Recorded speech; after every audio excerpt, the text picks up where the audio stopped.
ನನ್ನ ಹೆಂಡತಿ ಬೆಳಗ್ಗೆನೇ ಎದ್ದು ಸುಪ್ರಭಾತ ಆಡ್ತಾ ಇದ್ಲು. ಆ ಸುಪ್ರಭಾತ ಯಾರಿಗೆ ಆಡ್ತಾವಳೆ ಅಂತ ಕ್ಯೂರಿಯಾಸಿಟಿಯಿಂದ ಕೇಳಕ್ ಹೋದ್ರೆ ಆ ಸುಪ್ರಭಾತ ನಂಗೆ ಆಡ್ತಾವಳೆ. ಏನಪ್ಪ ವಿಷಯ ಅಂತ ಹೇಳಿದ್ರೆ, ನಾವು ಮದುವೆಯಾಗಿ 3.5 ವರ್ಷ ಆಯ್ತಂತೆ. 3.5 ವರ್ಷ ಆದ್ರೂ ಕಿವಿಗೆ ಒಂದ್ ಜೊತೆ ವಾಳೆ ತಂದು ಕೊಡಕ್ಕೆ ಯೋಗ್ಯತೆ ಇಲ್ಲ ಅಂತ ಬೈತಿದ್ದಾಳೆ. 3.5 ವರ್ಷ ಆಯ್ತು. ಅರ್ಧ ವರ್ಷ ಜಾಸ್ತಿ ಆಗ್ಬಿಟ್ನ, ಕಡಿಮೆ ಆಗ್ಬಿಟ್ನ.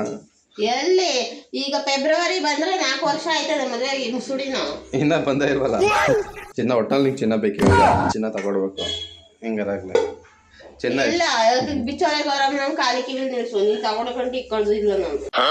ಚಿನ್ನದ ರೇಟ್ ಇವಾಗ ಗ್ರಾಮ್ಗೆ 11,000ದಿಂದ 12,000 ರೂಪಾಯಿವರೆಗೂ ಆಗೈತೆ.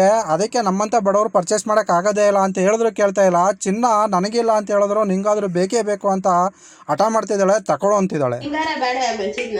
ನನಗೆ ನೀನೇ ಇದೆಯಲ್ಲ ಚಿನ್ನದ ಹೇಳ್ತೀನಿ, ನಂಗೆ ಚಿನ್ನ ಎಲ್ಲ ಬೇಕಾ? ಮನೆಯಲ್ಲಿ ಇದ್ದರೆ ಚಿನ್ನ ಚಿಂತೆ ಇನ್ನ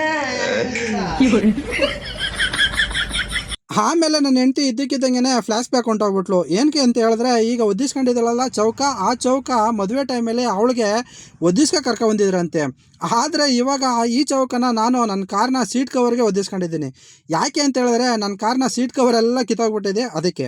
ಆಮೇಲೆ ಅಂಗಡಿಗೆ ಹೋಗಿ ಸಾಮಾನು ತಗೋಬಾ ಅಂತ ಹೇಳ್ತಿದ್ದಾಳೆ, ಬಟ್ ಯಾವ್ಯಾವ ಸಾಮಾನು ತರಬೇಕು ಅಂತಾನೆ ಹೇಳ್ತಿಲ್ಲ. ಆಮೇಲೆ ಒಂದು ಸ್ವಲ್ಪ ರೇಗಾದ್ಮೇಲೆ ಹೇಳ್ತಾಳೆ, ಎಲ್ಲ ಶುಂಠಿ ಬೆಳ್ಳುಳ್ಳಿ ಪೇಸ್ಟು, ಕೊತ್ತಂಬರಿ ಸೊಪ್ಪು,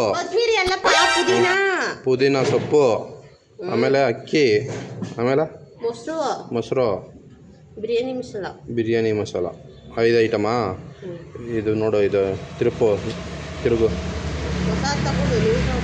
ನೀ ಎಲ್ಲ ಹೊಸ ತಗೊಡ್ತಾರೆ ನೀವು ಕಲೆ. ಆಮೇಲೆ ಅಂಗಡಿಗೆ ಹೋಗಿ ಸಾಮಾನುಗಳು ತಗೋತಾ ಇದ್ದೀನಿ. ಸಾಮಾನು ಹೇಳಿರೋದು 5 ಐಟಮು, ನನಗೆ ಬಾಯಿಗೆ ಬರ್ತಾ ಇರೋದು ಬರೀ 4 ಅದೇ 4 ಐಟಮ್ ತಗೊಂಡು ಮನೆ ಕಡೆ ಬಂದೆ. ನಾನೇನೋ ಮಾಡ್ತಿದ್ದೀನಿ ಅನ್ಸುತ್ತೆ ಪೂಜಾ. ನೋಡು 5 ಐಟಮ್ ಹೇಳಿದೆ, ನಾನು 4 ಐಟಮ್ ಇದ್ದಿರೋದು ಏನಂತ ಗೊತ್ತಾಗ್ತದೆ. ಮೊಸರು ಹಾಗೆ ತಗೊಳ್ತೀನಿ ಬಿಡ. ಮರು ಜಾಸ್ತಿ ವಯಸ್ಸಾಯ್ತಾಗುತ್ತಲ್ಲ ಅದಕ್ಕೆ ಸರಿ ಅಂತ ಹೇಳ್ಬಿಟ್ಟು ಮೊಸರು ತಗೊಂಡೋಗಿ ಕೊಟ್ರೆ ಕೈ ಹಿಡ್ಕೊ ಕಚ್ಬಿಡೋದ. ನೀವು ಕಚ್ಚಿರೋ ನೋಡಿ ಯಾವ ಥರ ಮಾರ್ಕ್ ಆಗೋದು. ಅಲ್ಲ ಈರೋಡು ಇನ್ನೂ ಕುಯ್ಲೇ ಇಲ್ಲ, ಆವಾಗಲೇ ಕಣ್ಣೀರು ಗೊತ್ತಾವಲ್ಲ ಚಿನ್ನ ಮುಂದಿನ. ಓಹೋ ಇಲ್ಲ ತೋರ್ಸ ಯಾವ ಕಡೆಯಿಂದ. ನಿಂಗೆ ಗೊತ್ತಾ, ಮದುವೆ ಮುಂಚೆ ನಮ್ಮಮ್ಮ ನನ್ನ ಕೈಲಿ ಈರುಳ್ಳಿನೇ ಕುಯ್ತಾ ಇರಲಿಲ್ಲ. ನಾನು ಈರುಳ್ಳಿನೇ ಕುಯ್ತಾ ಇರಲಿಲ್ಲ, ಕಣ್ಣೀರು ಬರ್ತದೆ ನಮ್ಮಮ್ಮ ಕರ್ತಿದ್ದೆ. ಮೇಲೆ ದಿನ ಆಗೋದೆ. ಅಲ್ಲ ನೀ ಅದಕ್ಕೆ ನೀವು ಮದುವೆನೇ ಆಗ್ಬಾರ್ದಾಯ್ತು, ಈರುಳ್ಳಿ ಎಲ್ಲ ಕುಯ್ಬೇಕಲ್ಲ ಅಂತ.